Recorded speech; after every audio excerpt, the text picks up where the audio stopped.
Alo, selam aleikum. Wa aleikum selam, përshëndetje, si jeni? Mirë, faleminderit. Me kënd po bisedojmë? Unë jam Ariola. Ariola, faleminderit shumë që na ke telefonu. Ju lutem, kënaqësi, ju uroj për shumë vjet Bajramin. Zoti ja u pas pranuar të gjithësve lutjet, agjërimin, të gjitha veprat e mira që keni kryer gjatë këtij muaji të begat. Amin. Amin, Ariola, urim edhe ty. Amin, amin. Me shëndet të mira, prej theksit po vrejet që je Shqipëris, apo?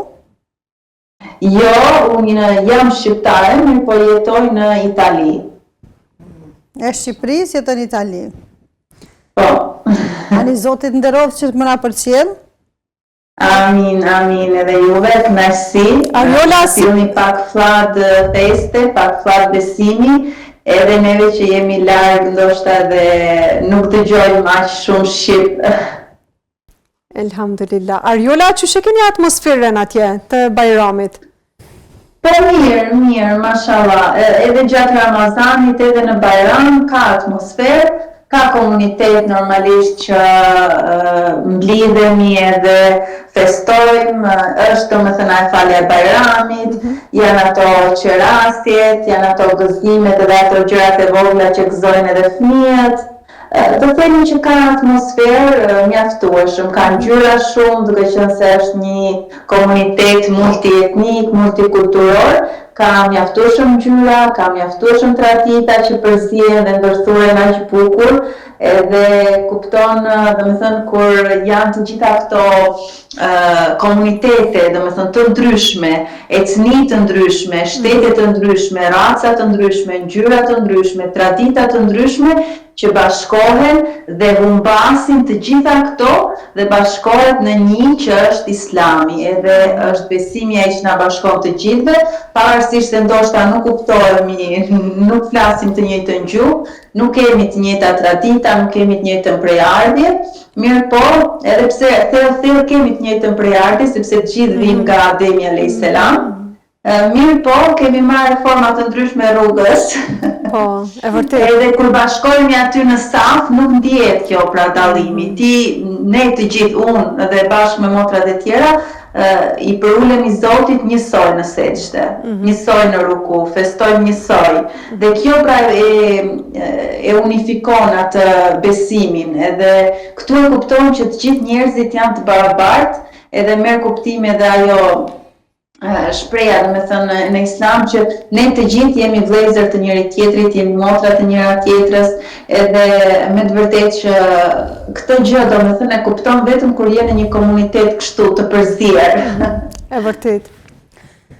Ka keni pas diçka të veçantë gjatë Ramazanit, a kishe dashur me ndo me neve, cili ka qenë ai momenti ndoshta më i ëmbël i Ramazanit? Mund të them që këtë vit djemtë e mi janë akoma të vegjël, mirë po kam provuar atë kënaqësinë e agjërimit, edhe kjo ka qenë një kënaqësi kështu e vogël personale e familjes, domethënë. Ndërsa për sa i përket aktivitetit, unë kam një faqe online në cilën jam aktive dhe normalisht duke qenë se jam muslimane besimtare, përfshihem edhe përpiqem, domethënë që ta shfaqij këtë në të jashtmen e time, domethënë jo vetëm me pamje, mirë po këtë Ramazan kam pasur edhe një seri live-esh në të cilët kam intervistuar, të themi, disa motra muslimane, gra dhe vajza shumë të arrira në karrierë, nga vende të ndryshme, nga Shqipëria, nga Kosova, po dhe nga diaspora, edhe nga Maqedonia, motra të cilat japin për ditë kontributin e tyre në shoqëri, dhe tregojnë se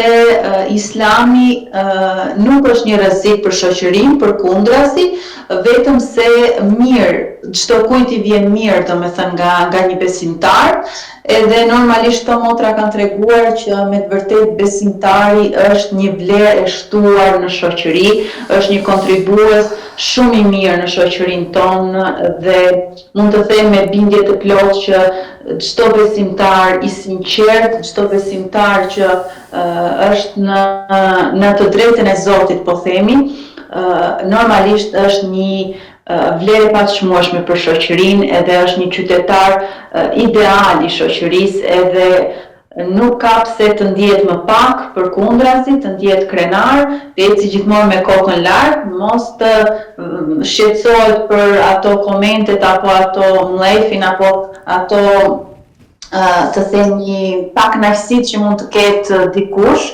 sepse nuk jemi ne ashtu si na përshkruajnë, apo si duam na përshkruajnë, apo si intereson na përshkruajnë. Elhamdulillah, na ka ngritur Zoti aq lart sa nuk kemi ne pse të ndjehemi më pak, përkundrazi.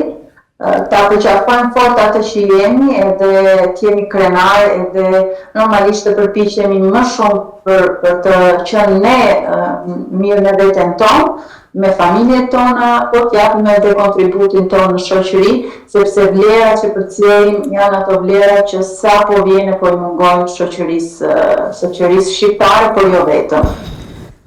Faleminderit shumë për përvojat që i ndave. Ju lutem. Ishte kënaqësi. Gjithashtu, na motivove me qenë akoma më shumë krenare, megjithëse elhamdulillah, konsideroj që kemi arrit me të i kalun është këto mendimet tjerë që i kanë, po megjithatë, faleminderit shumë. Ashtu duket, inshallah, unë shpresoj shumë, sepse të gjitha kjo puna që bëni ju, ajo që bëjnë edhe motra të tjera, edhe vëllezër normalisht që ndikon, puna që po bëjnë hoxhallarët, sidomos këto vitet e fundit, domethënë që janë prezent edhe nëpër rrjetet sociale, normalisht që ka thyer shumë nga ato paragjykimet, shumë nga ato mendimet, mirë po gjithmonë do ketë njerëz që nuk mund t'i pëlqejnë të gjithë, domethënë përderisa ka pasur profeti njerëz që nuk e kanë pëlqyer, nuk e kanë ndjekur, nuk e kanë përkrahur, përkundrazi kanë bërë luftë hapur, jo në neve që jemi njerëz të thjeshtë dhe besimtar të thjeshtë dhe nuk e kemi ndoshta të fuqi, nuk e kemi ndoshta të themi pozitën apo si mund ta themi ndryshe, kështu që ne duhet t'i mirëpresim të gjitha këto, domethënë t'i mirë kuptojmë dhe t'i kalojmë.